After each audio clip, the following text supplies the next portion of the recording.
My name is Rachel Turner and I've been a nurse for nearly 9 years.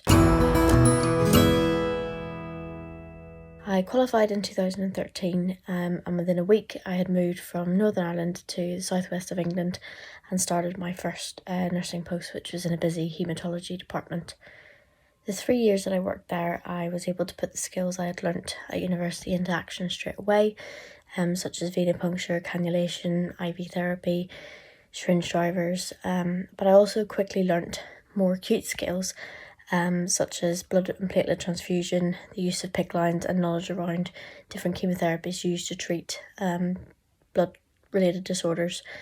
There were a vast range of patients, both in age and illness, so I was always kept on my toes. It was quite an intense first job, being newly qualified. In 2015 then, I had the opportunity to be part of a volunteer medical team that went to a very remote part of Nepal to run a surgical ENT camp. People walked for days to see us, and over the course of several weeks we saw around 1,200 people, 200 of whom had successful operations despite my very little experience as a scrub nurse.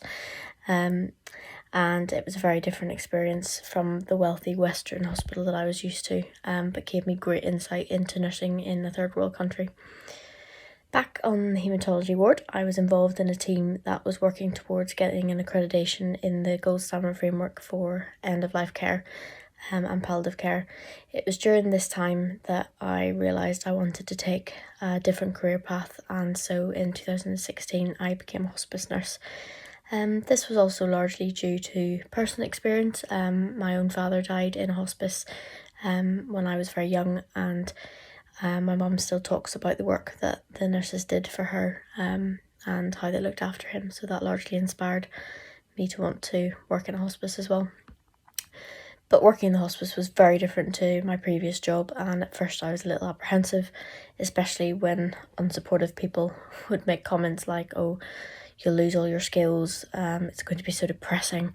But it was a great change for me. I gained so many new valuable skills, such as knowing how to communicate effectively when it matters the most, symptom management, both holistic and pharmaceutical, and I still got to keep up all my other skills that I already had.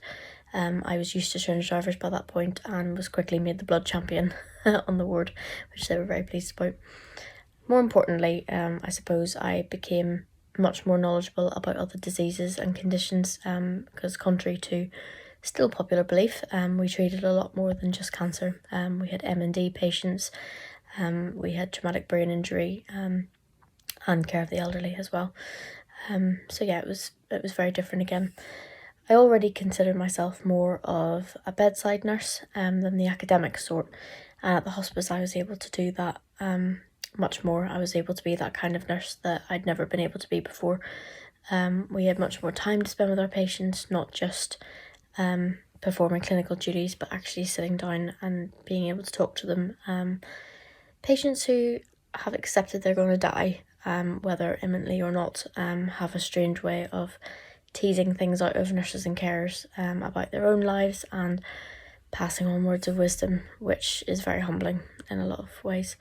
Of course, the job was mentally and emotionally draining, as you can imagine, and there were some deaths that will haunt me forever. Not because they were bad deaths, but because the patients held a really special place in my heart. It wasn't a case of favourites, but rather the patients that challenged and shaped me as a nurse. Those ones, they always leave their mark.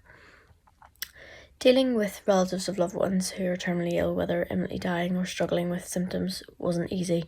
You become a listening ear, a shoulder to cry on, or the one who bears the brunt of someone's anger and grief when they don't know what else to do. You can't take it personally, it's not aimed at you, but the questions they ask are tough and at times unanswerable, such as, how long is it going to be?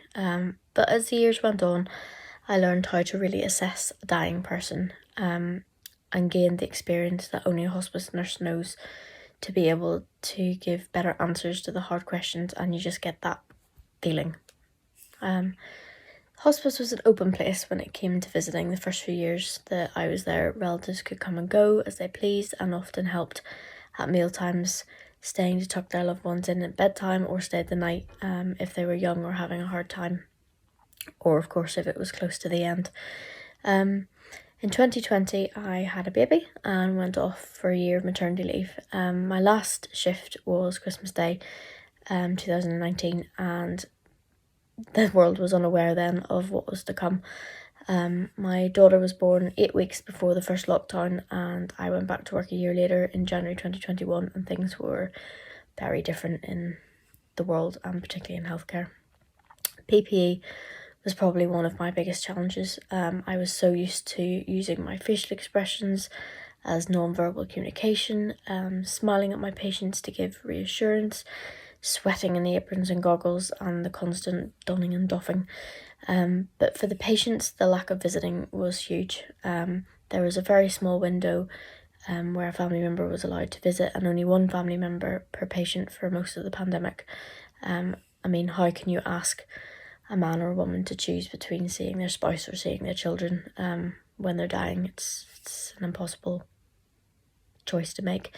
I suppose it was a blessing in a way that we only had 1 or 2 cases of COVID, so compared to the rest of the hospital and the community, we were very lucky. After a lot of sleepless nights, partly the baby and partly my brain, I made the difficult decision to leave the hospice after 5 years. I'd struggled to get the promotion I wanted. Shift patterns weren't fitting in particularly well with my childcare arrangements and family life, and I felt that I needed a change. When you have a big emotional change in your life, such as having a baby, it really makes you look at dying in a very different way, and it can be quite difficult to separate the feelings of being a nurse and being a mum or indeed a wife. And I decided that I needed to move on in my career. I was still incredibly passionate about palliative care and end-of-life care, but I had a secret passion that had been there, I guess, from the very beginning, and that was care of the elderly. So during my nurse training, I worked part-time in a care home as a healthcare assistant, and that combined with the incredibly close relationship that I had with my grandparents meant that care of the elderly was etched into my heart from a very young age. A local care home was advertising for a registered nurse and were particularly keen on my hospice experience, and they wanted to improve the end-of-life and palliative care for their residents. And so I joined the team. This again was met by a lot of criticism from some people saying, so you don't want to be a real nurse anymore since you're going to a care home, all you'll be doing is giving out meds, the carers do all the real work. But not one to be easily deterred, I threw myself into my new job. Again, I found this very different from where I had been before. I found myself with a whole new set of challenges. You're without a doctor to hand apart from an hour each week when they call around to see anyone who might need changes to their medications or their care. Any clinical emergencies or queries fall to the nurse in charge the rest of the time, and you're expected to know every detail about every resident in your care.